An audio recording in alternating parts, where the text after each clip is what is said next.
Hello everyone, आप सभी का हमारे यूट्यूब चैनल में स्वागत है। आज के इस वीडियो लेक्चर में हम क्लास 10 मैथमेटिक्स प्रश्नावली 6.3 को सॉल्व करेंगे। पहला क्वेश्चन यहाँ पे दे दिया है। बताइए कि आकृति 6.34 में दिए गए त्रिभुजों के युग्मों में से कौन कौन से युग्म समरूप है। उस समरूपता कसौटी को लिखिए जिसका प्रयोग आपने उत्तर देने में किया है तथा साथ ही समरूप त्रिभुजों को सांकेतिक रूप में व्यक्त कीजिए। इसमें बताना है कि जो त्रिभुज दिया गया है वो समरूप त्रिभुज है या नहीं। इस तरह से हमको यहाँ पे एक्सप्लेन करना है। पहला क्वेश्चन यहाँ पे दे दिया है त्रिभुज ABC करके, और इसमें एक दूसरा फिगर दे दिया है PQR। तो ये बताना है कि समरूप त्रिभुज है कि नहीं। तो क्वेश्चन को सॉल्व करते हैं। इस तरह से पहला क्वेश्चन दे दिया है। तो सबसे पहले ये जानेंगे कि त्रिभुज जो समरूप होता है, तो त्रिभुज की समरूपता के दो नियम होते हैं। उनके संगत कोण आपस में बराबर होने चाहिए। भुजा की लंबाइयों का अनुपात बराबर होना चाहिए। तो सबसे पहले यहाँ पे देखेंगे तो दो त्रिभुज हमको यहाँ पे दिख रहा है।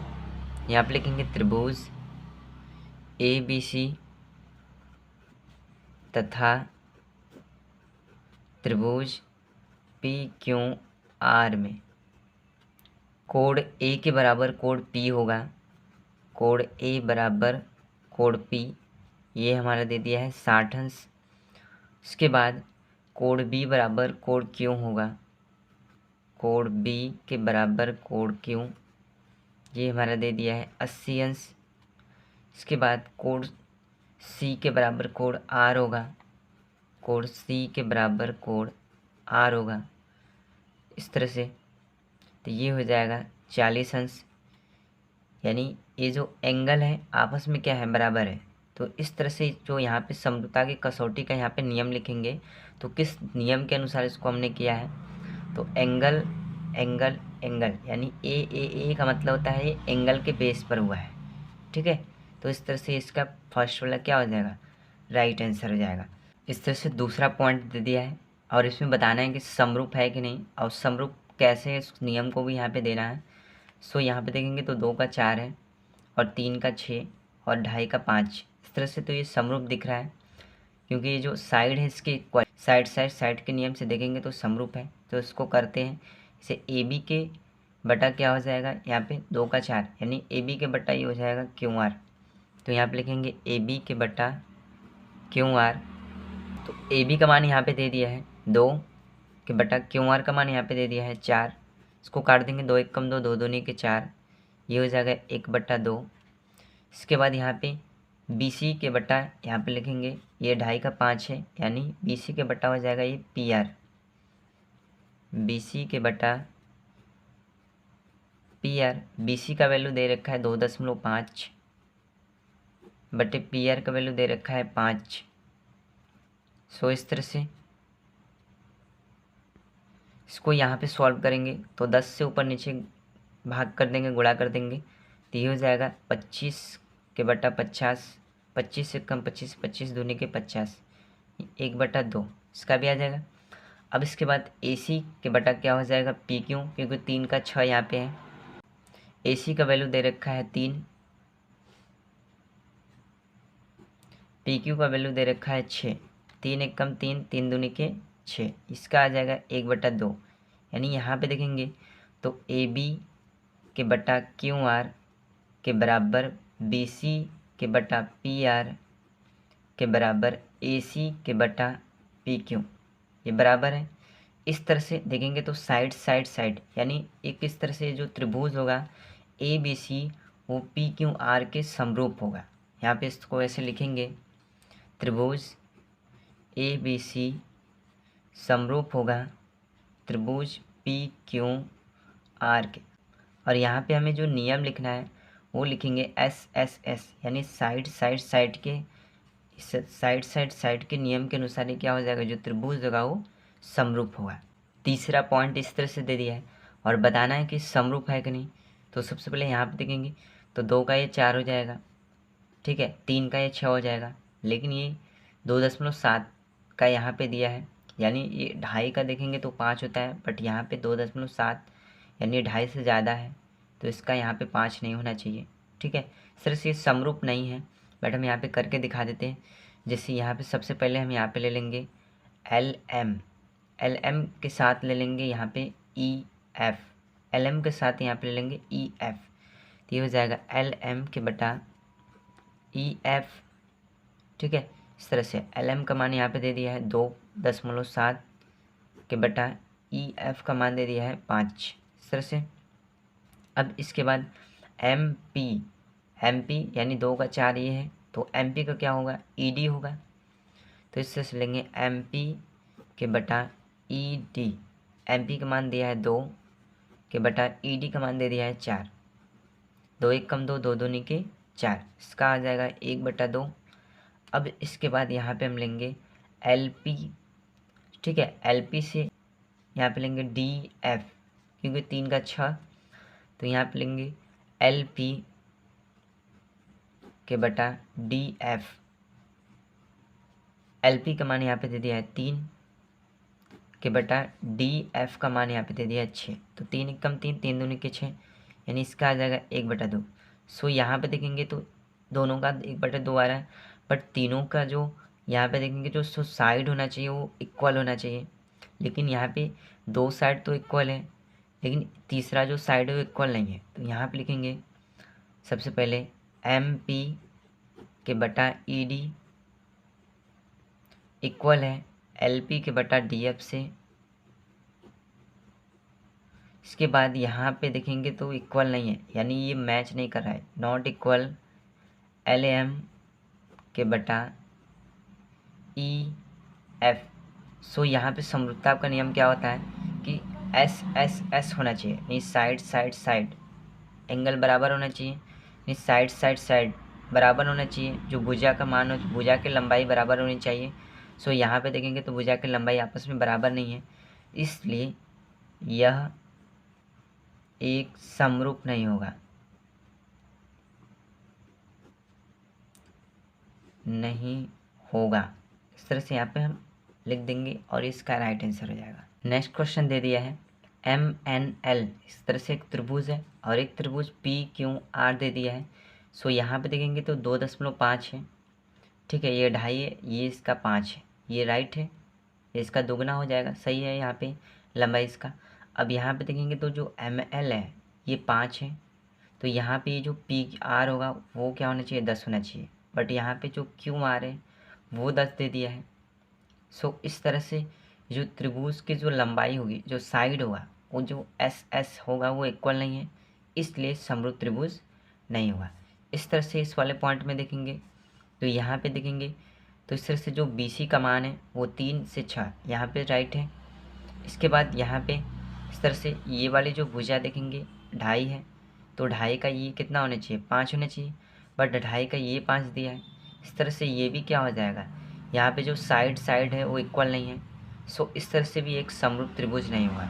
सो सेकंड क्वेश्चन यहाँ पे दे दिया है कि आकृति, इस तरह से ये जो आकृति बनी हुई है यहाँ पे दिख रहा है, जो ये आकृति बने हैं इसमें यहाँ पे दे दिया है कि त्रिभुज ओ डी सी समरूप त्रिभुज है ओ बी ए के, और यहाँ पे कोण बी ओ सी का मान 125 अंश और सी डी ओ का मान 70 अंश है, तो हमें कोण डी ओ सी और डी सी ओ और कोण ए ओ बी का ज्ञात करना है। सो क्वेश्चन को सॉल्व करके दिखाते हैं।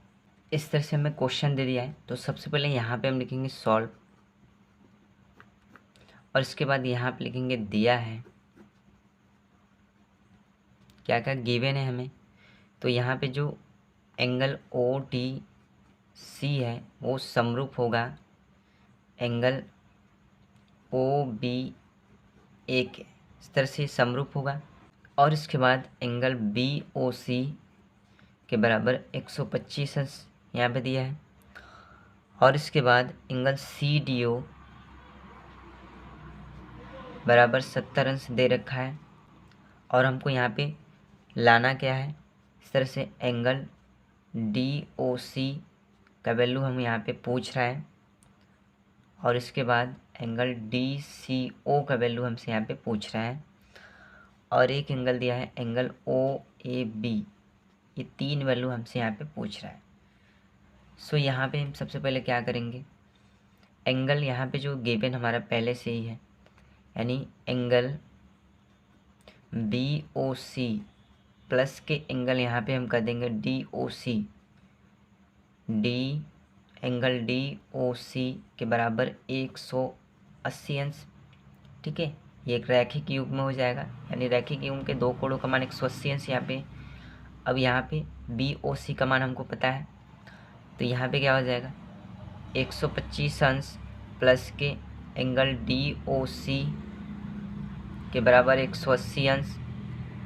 इसके बाद यहाँ पे इसको उधर भेज देंगे, पक्षांतर कर देंगे, तो ये हो जाएगा एंगल डी ओ सी के बराबर 180 अंश माइनस 125 अंश।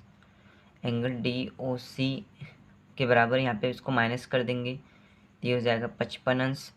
यहाँ से हमको डी ओ सी का मान यहाँ पे निकल गया।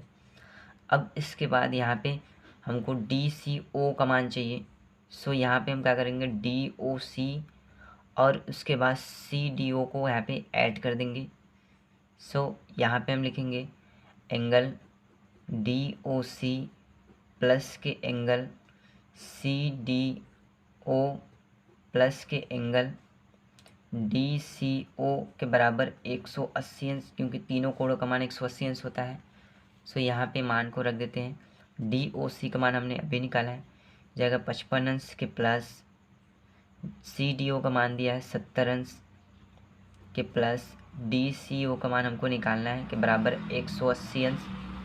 सो जोड़ देंगे तो यहाँ पे 155 अंश plus angle D C O के बराबर 180 अंश, यहाँ पे 75 कर देंगे तो क्या हो जाएगा एंगल डी सी ओ के बराबर 180 अंश के माइनस 155 अंश।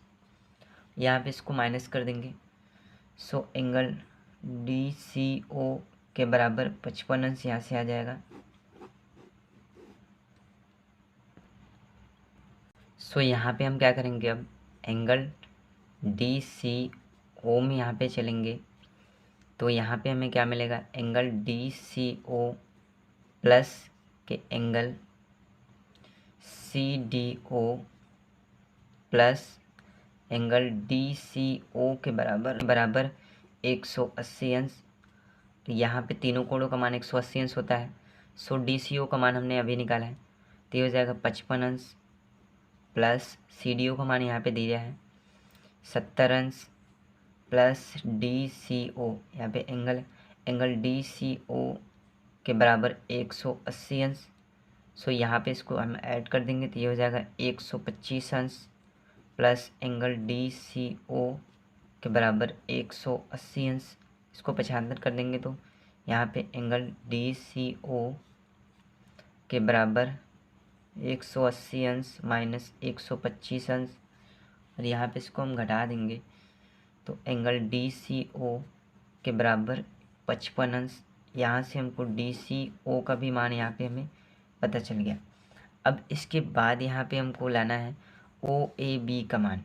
सो यहाँ पे देखेंगे तो जो हमें ओ ए बी का मान यहाँ पे लाना है, ओ ए बी का मान, सो यहाँ पे जो यहाँ पे दिया है डी सी ओ का मान यहाँ पे जो आएगा, यानी ये जो मान 70 अंश आएगा, ठीक है, यहाँ से डी सी ओ का मान ये जो 55 अंश आया है, यानी ये जो डी सी ओ का मान यहाँ से जो 55 अंश यहाँ पे हमारा आया है, ठीक है, ये क्या होगा एंगल ओ बी ए के बराबर होगा।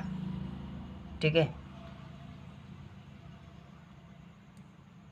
फिर से सो यहाँ से हमको कोण डी सी ओ का मान 55 अंश मिल जाएगा। इसके बाद यहाँ पे हम क्या करेंगे, हमको यहाँ पे निकालना है कोण ओ ए बी का मान। सो यहाँ पे कोण ओ ए बी का मान निकालना है, तो यहाँ पे देखेंगे कोण डी ओ सी का मान यहाँ पे जो आया है अभी 55 अंश आया है, तो इसका मान जब 55 अंश है तो कोण ओ ए बी का मान भी कितना हो जाएगा 55 अंश हो जाएगा, क्योंकि दोनों कोण क्या होगा बराबर हो जाएगा। तो इस तरह से हम यहाँ पे लिख देंगे कि कोण ओ ए बी के बराबर कोण डी सी ओ, यानी डी सी ओ का मान 55 अंश, तो कोण ए ओ बी का मान भी कितना हो जाएगा 55 अंश, और ये हमारा हो जाएगा राइट आंसर।